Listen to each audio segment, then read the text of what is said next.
layo mo. Lapit ka dito. Habang nasa gilid nga ako ng kalsada, naisipan ko bisitahin ulit yung nasalihan kong group sa Telegram. At habang nagbabrowse nga ako ng mga post ng mga babae naglalakad, agad na agaw ang aking pansin ng babaeng ito. Asul na buwan naglalakad ang paglalarawan niya sa kanyang sarili. Sa madaling salita, paminsan-minsan niya lang ito ginagawa. Sinubukan ko mag-message sa kanya at agad nga niya binigay ang detalye ng kanyang serbisyo. Nabanggit nga rin niya na sa halip na kami ay mag-check-in at magbayad pa ng hotel ay doon na lamang kami sa kanyang condo unit para makatipid daw ako at para rin sa kanyang privacy. At napagkaalaman ko na isa siyang estudyante sa isang kilalang universidad at nagawa niya ito dahil kinapos ng kanyang pambayad ng matrikula. At na nagkasundo na nga kami sa presyo, ito na nga ang mga sumunod na pangyayari. Hello? Hello? Ate, andito na po ako sa baba ng kondo. Ano po yung gagawin ko? Sige, pasok ka lang. Tapos punta ka sa elevator, dire-diretso lang. Pero titingin sa guard. Pero pag tinanong ka, sabihin mo na lang sa floor room. Okay, sa floor tapos room. Yes. Okay. Sige. Tapos katok ka na lang pag nandito ka na. Okay po, kakatok na lang ako. Sige po, bye-bye po. Sige. So yun guys, diretso na tayo sa loob.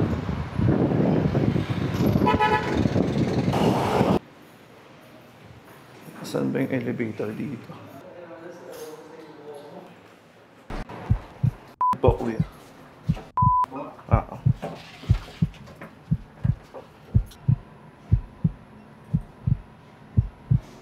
Thank you po.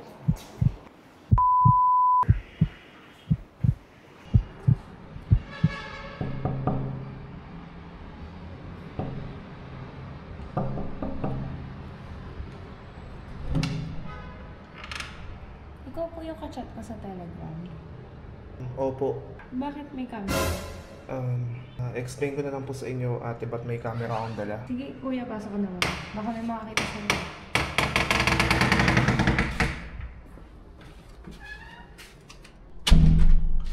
Ikaw lang ba mag-isa dito, ate? Upo ka nga na dito. Wait lang.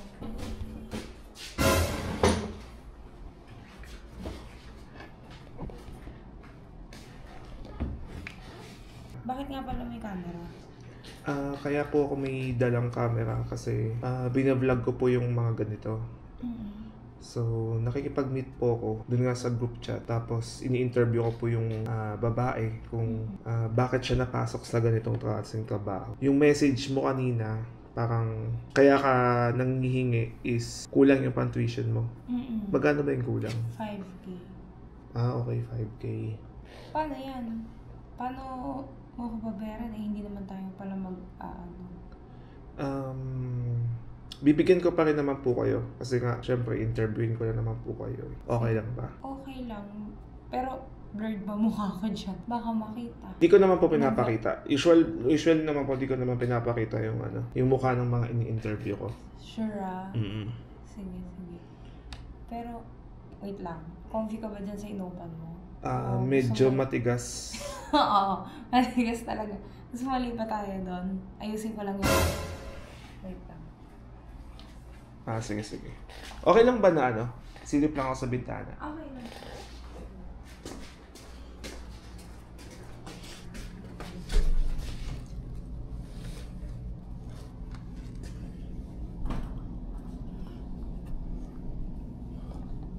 Taas din pala dito, no? Matagal ka na sa unit na to? Oo.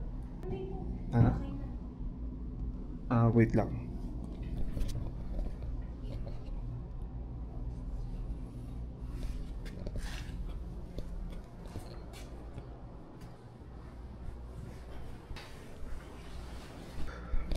Ba't ang layo mo? Lapit ka dito. Okay, wait lang. Kumpiya. So, ano nga pala tanong mo? Ang itatanong ko lang po sana is, paano po kayo na pasok sa ganitong work? And sabi niyo naman po, hindi naman lagi ito ginagawa, di ba? Pag kailangan lang, like, yun, tulad ngayon, kinapos, yun ang pang-tuition. Kaya napabalik. Ano yun, may nagturo ba sa inyo kung... Yung kaibigan ko na usually ginagawa to. Siya yung nagsabi sa akin. So, easy money. Sakto, nag-message ka. Paano pala yun? Namimili ka din ba ng ng kikitain mo or kung sino lang ba nag-message? Paano ba yun? Ngayon kasi, syempre, sobrang in need. Hindi na ako namili. So, kung sino lang yung gustong pumunta. Oo, sino na lang yung gustong pumunta. Kung sino na lang yung una nag-chat. Basta sure. Buti nagtiwala ka na magpaakyat ng ibang tao dito sa unit mo kasi, di ba, mali mo gawang ka ng masama. Tapos wala ka pa lang ibang kasama dito. Okay lang naman kasi wala, nalakasan na lang ng loob. Tsaka nandito naman ako sa teritoryo ko eh. Okay. So, okay lang. Medyo mas malakas loob. Wait lang, anong year mo na ba? Second year. Okay. So yung school mo around lang dito? Oo. Anong school mo? Okay. Dentistry. Yun yung course ko. Medyo mahal nga yung mahal nga yung course na pinasok mo. Kasi may pinsan din ako na nagdi-dentist. Tapos medyo, yun nga, puro magastos yun talaga yung... Magastos sobra. Kaya yung... Itong pusa dito sa picture. Alaga. Asan yun ngayon? Nasa bahay namin sa Villamor. Okay. Alaga. So, hindi ka talaga dito nakatira sa Villamor ka? Yun yung parang, parents' house yun. Tapos parang mas malapit pag dito, no? Kasi hindi ka na magta-travel ng sobrang layo. Oo, hindi hassle kasi. Unlike pag nasa Villamor, grabe yung traffic. Dito hindi naman. May traffic pero kaya naman marami namang mode of transport na mas madali. So, gano'n mo nakatagal na ginagawa? 1 year pa lang. Pero pag kinakapos lang talaga saka ako siya ginagawa. Pag halimbawa, kailangan tulad sa amin na. Ano ba nangyari? Bakit kinapos ka or ano ba nangyari sa pera mo na pang tuition? Pinautang ko sa friend ko. Tapos hanggang ngayon hindi niya pa nababalik. So, okay. Ng month. Pero sabi niya na babalik niya in 2 weeks. And may interest pero hindi niya pa nababalik. Wala ka bang balak na parang tumigil sa ganitong gawain? Meron. Actually, pag kailangan lang talaga saka ako nabalik eh. Pero pag hindi naman, hindi ako babalik. Since, tulad ngayon, hindi na ako pwedeng humingi. Kasi kinuulang. Siyempre, magtataka yung parents ko, saan mo dinala? Hindi ko naman pwedeng sabihin, pinautang ko. Kasi ang kapal naman ng mukha ko po. Paano pag nalaman ng magulang mo yung ganito na may ginagawa kang ganito? Wala namang makakapagsabi kung walang Kung hindi ko sasabihin. Oo, kung hindi mo din sasabihin, kung hindi mo din nilalabas yung mukha ko sa video. Basta blurred. Sure naman yun. Hindi ko naman talaga i-reveal po yung identity nyo. Siyempre. Para po yan sa safety nyo rin. Wait lang, ano pala? Pwede bang malaman yung name nyo, ate? Yana. Yana yung tawag ng mga classmates ko sa akin. Yana. Okay. Pero nakita ko po dun sa mesa nyo may po kayo. Inumin. Umiinom talaga kayo? Pampatulog. Pampatulog lang. Pampakalma. Pampatulog. Pag need lang talagang matulog, sige inom.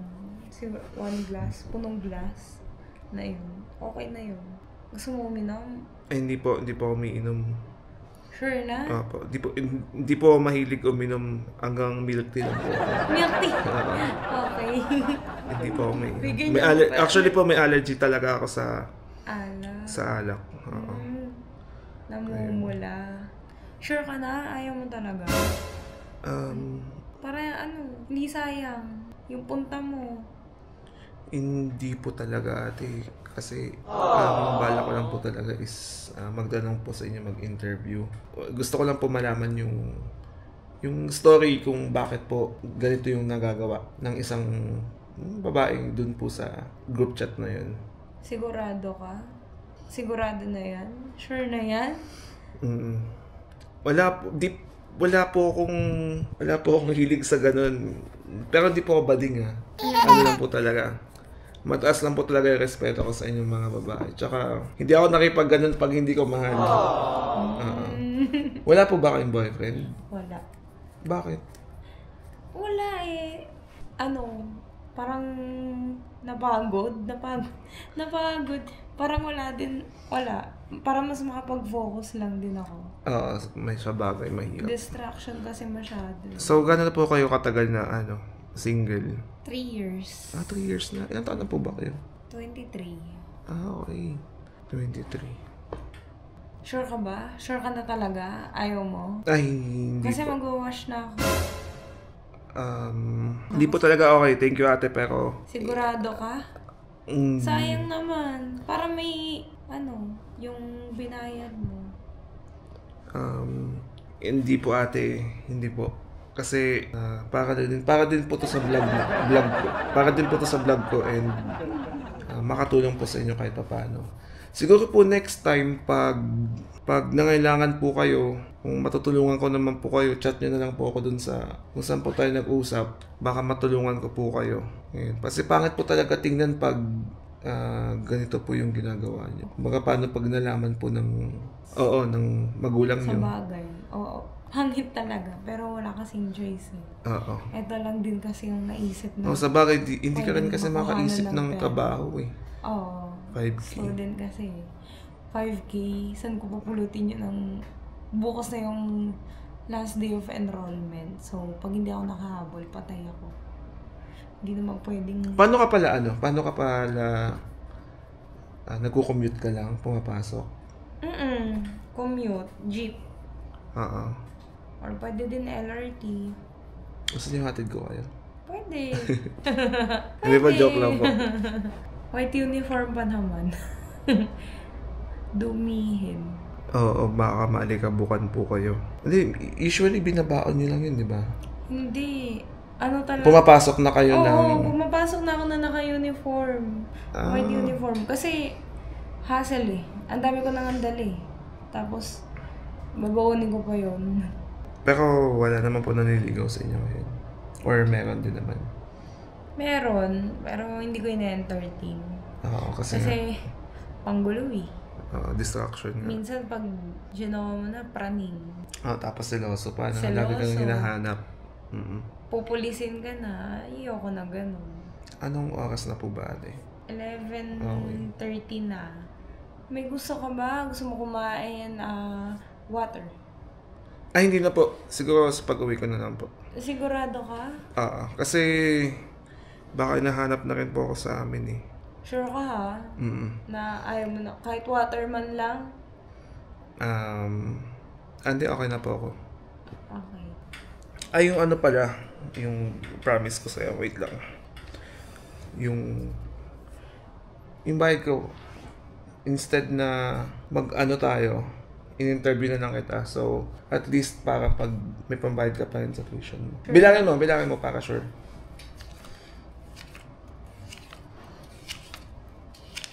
Thank you. Sure na? Yeah. Oo. Hindi talaga? Ayaw mo talaga? Hindi pa talaga. Kasi mahirap na eh. Mahirap na po. Sigurado Saka, ka? para makatulong lang sa inyo. And then, isipin nyo lang po kapalit yan nung pag-interview ko sa inyo. Tsaka promise ko naman na hindi ko papakita yung mukha. Sure, na blurred. Kasi Mukha ko lang. ibabalik ko to pag nakita yung mukha mo. Itong unit pala dito, itong condo mo, ikaw ba may-ari or nag-rent? Nire-rent ng father ako para sa akin. Okay. Kasi mas malapit siya sa school. Para di din daw ako mahasel. Sabagay. May pool ba dito? Meron. Kaso hanggang... May oras kasi yun hanggang 10 lang. Kaya hindi din. Hindi mo din mapupuntahan. Sige, siguro next time na lang. So, paano ba ate? Ano ulit pangalan mo? Yana, no? Yana, okay. Ako alam mo ba pangalan ko? yung nasa mo lang. Nasa... Telegram ko? Oo, sa TG lang. Yun din naman name ko. Ayun din ba? Oo. Okay. Siguro mauna na ako kasi mag-aalas 12 na eh. Baka hanapin na ako sa amin. Pero thank you ate kasi pumayag ka na magpa-interview sa akin. Thank you. Kasi alam ko mataas din yung risk nito. Siyempre baka Pag di mo pinagkatiwalaan, di ba, pakita ko yung mukha yung mahirap. Kaya tinatanong ko na din kung saan siya mapapanood. So ate, siguro una na po ako Okay. Okay na po kayo dito Wait lang.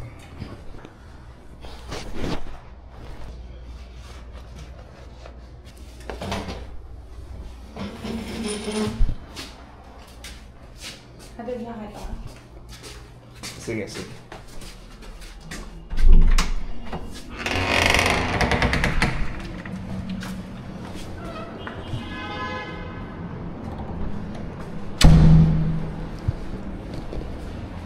Buti hindi ka natatakot dito, no? Sige ate, okay na po ako dito. Sige, Bye-bye bye-bye. po. Thank you. Thank you. Alright, so yun guys, uwi na tayo. Yung mga ganong pagkakataon, sayang yun eh. Actually, ang ganda ni maganda si ate. Pero syempre, hindi natin pwede ipakita sa inyo kasi confidentiality niya. So yun guys, babay muna ako sa inyo. Paalam, babush. Halika na't sumama ka sa akin. Mga sandali